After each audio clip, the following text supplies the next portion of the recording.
Yo, minasan! Chapter 1173 One Piece telah rilis dengan judul Generasi Pejuang. Di mana pada chapter kali ini kita diperlihatkan serangan Zoro yang menghajar para raksasa Domi Reversi serta Brook yang menghadapi Imusama seorang diri. Oh iya, siapa tahu ada yang ingin berdonasi? Silakan klik link Saweria yang ada di deskripsi ya.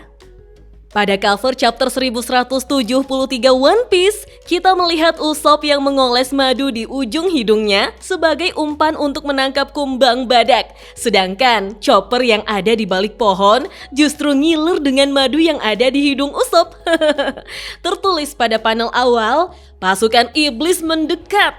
Chapter dimulai di mana Dory, Brogy, dan beberapa raksasa yang terkena Domi Reversi akhirnya berhadapan dengan Jarul dan yang lainnya.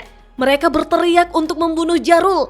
Namun di sini, Jarul tidak menyangka jika dia harus melihat mereka berdua seperti iblis.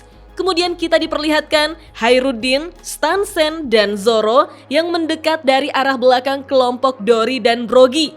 Hairuddin bertanya, apa rencana Zoro? Namun di sini Zoro justru memastikan apa tidak masalah jika dia menebas para raksasa yang terkena Domi Reversi? Hairuddin menjawab jika itu tidak masalah, namun mereka sedang berhadapan dengan seluruh kru prajurit raksasa. Stansen melanjutkan bahwa menyelamatkan tetua Jarul adalah prioritas utama mereka, tapi mereka juga sangat menghormati para prajurit tersebut. Setidaknya, Zoro perlu menjaga harga diri prajurit raksasa. Tiba-tiba, dua raksasa yang terkena Domi Reversi pun menengok ke belakang dan melihat Hairuddin dan Stansen minasan. Tidak sampai di situ, kedua raksasa Domi Reversi itu mengolok-olok Hairuddin dan Stansen menanyakan apakah mereka telah menyelesaikan misinya untuk menyatukan seluruh raksasa di dunia. Namun, raksasa satunya justru berkata, itu tidak mungkin. Harusnya Hairuddin dan lainnya sadar jika hal seperti itu tidak mungkin terjadi. Mendengar itu, Stansen dan Hairuddin pun naik pitam dan langsung menyuruh Zoro untuk melakukannya. Dengan tersenyum, Zoro langsung mengiyakannya, lalu dengan cepat dia melompat dari pundak Hairuddin. Melihat itu, Stansen pun paham kalau Zoro tidak akan terkepung jika mendekat lewat atas. Hairuddin lalu tertawa dan menganggap jika Zoro itu cerdas minasan.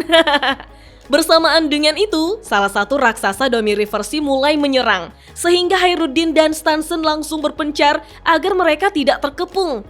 Kita lalu melihat bagaimana Zoro melompat dari raksasa satu ke raksasa lainnya.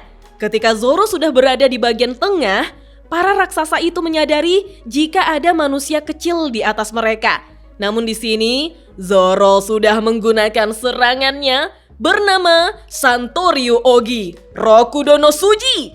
Hal tersebut membuat para raksasa Domi Reversi tertebas secara bersamaan. Stansen yang melihat dari kejauhan pun merasa jika Zoro memang sangat hebat. Ketika Zoro ingin berpindah, Dory dan Brogy justru terkejut melihatnya.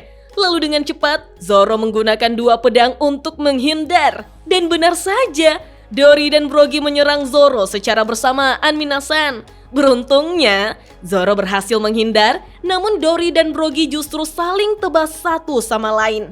Melihat hal itu, Jarul pun sangat mengkhawatirkannya, begitupun dengan para raksasa lainnya. Panel lalu berpindah ke cabang nomor 8 lokasi Brook, di mana Brook sedang cosplay jadi mumi cacing minasan. Dia terus merayap hingga akhirnya melihat Gunko dari kejauhan. Brook pun langsung berteriak, "Putri Shuri! Hei kau! Apa kau Putri Shuri?" Mendengar itu, Gunko pun berbalik, tapi jaraknya masih lumayan jauh.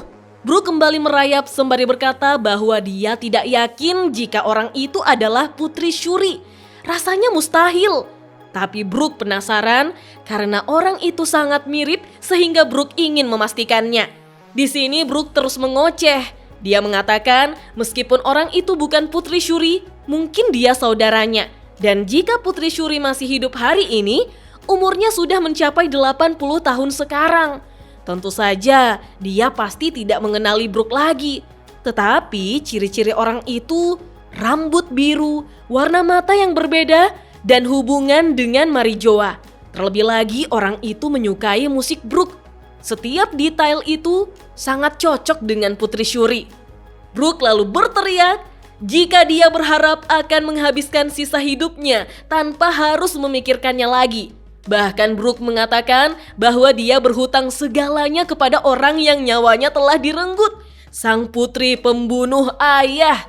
Kita lalu melihat Gungko yang tampak kesakitan, sementara Imusama langsung bertanya, apa ingatan Gungko mulai kembali?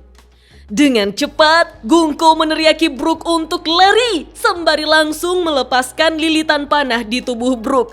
Bahkan, panah di bagian para sandera anak-anak ikut bergoyang. Alhasil, Brook pun berhasil terlepas minasan. Namun di sini, Imusama mulai mengancam karena Gungko mencoba untuk bergerak menuruti keinginannya sendiri. Ketika Gungko ingin mengatakan sesuatu kepada Brook, Imusama langsung mengambil paksa tubuh Gungko lagi minasan. Di saat bersamaan, kaki Brook ternyata masih terikat, namun dia tetap meneriaki Gungko. Mengapa Gungko menyuruhnya lari, padahal Brook datang untuk menyelesaikan masalahnya? Sekarang, katakan, siapa kau? Namun Gungko yang sudah kembali dirasuki Imusama langsung menyerang Brook dengan sangat cepat sembari menyuruh Brook untuk tutup mulut. Karena Brook bukan siapa-siapa untuk berani melawan Gungko. Beruntungnya karena Brook masih sanggup menahan serangan Gungko yang diselimuti oleh haki itu minasan. Wah. Brook ini adalah kru topi jerami pertama yang berhadapan dengan seorang Yonko, yaitu Big Mom. Dan sekarang dia juga menjadi kru pertama yang langsung menghadapi Imusama, sekalipun masih pakai casing Gungko. Panah lalu berpindah di mana Usopp dan yang lainnya akhirnya terlepas dari jerat panah Gungko. Menurut Usopp, mungkin karena itu kekuatan pikirannya. Sedangkan Jinbe masih heran, apa yang telah terjadi? Di saat yang sama, Nami berusaha melepaskan Robin, tapi karena itu adalah kekuatan duri milik Sommers, sehingga Robin menyuruh Nami untuk tetap fokus menyelamatkan anak-anak. Jinbe mengingat jika Enji telah menyusul, tapi Jinbe ragu jika dia bisa tiba tepat waktu karena desa barat lokasinya terlalu jauh. Tiba-tiba suara genit Sanji terdengar memanggil Nami Swan. Panel kembali berpindah di dekat desa barat di mana Sommers sedang berada di naga berdurinya. Dia tertawa dan menyuruh anak-anak untuk terus bergerak karena garis finishnya sudah dekat. Mendengar itu, Kolon pun naik pitam dan menyebut Sommers sebagai salah satu iblis yang disebut oleh Jarul. Kolon berjanji akan membuat Sommers membayar semua ini karena Elbaf itu sangat kuat. Namun Sommers tetap tertawa dan mengiyakan jika raksasa Elbaf itu memang kuat. Itu sebabnya mereka justru mengincar anak-anak Elbaf. Lalu Sommers bertanya, Kolon itu anaknya Gaban bukan? Dengan wajah kesal, Kolon menjawab kalau Sommers sudah tahu, dia seharusnya melepaskan ikatan durinya. Anak-anak lain pun bersorak untuk dilepaskan. Mereka menantang Sommers untuk bertarung layaknya seorang prajurit. Namun lagi-lagi Sommers hanya tertawa dan mengatakan bahwa itu semua sudah terlambat.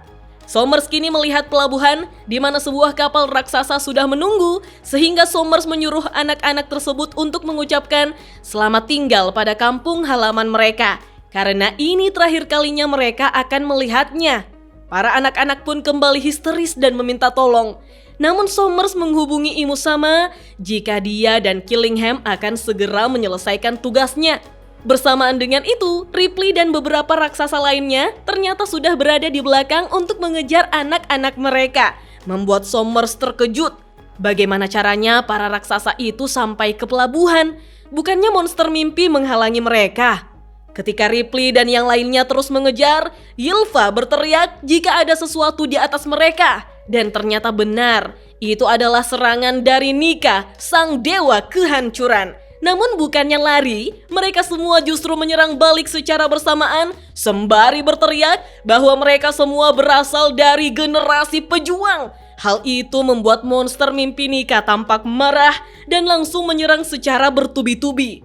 Gert dan Goldberg yang masih lumayan jauh langsung bersiap melakukan serangan. Namun Rod meminta agar mereka bertiga melakukannya. Dan kita pun melihat serangan Three Generals Gokoku Sovereignty yang langsung menembus monster Nika hingga terlempar ke arah Sommers. Melihat itu, Sommers pun menghantam monster Nika hingga terlempar dan menabrak kapal yang akan dinaiki oleh para sandera anak-anak. Hal itu membuat Sommers sangat terkejut. Tertulis pada panel akhir, hal yang tidak terduga terjadi dalam permainan ini.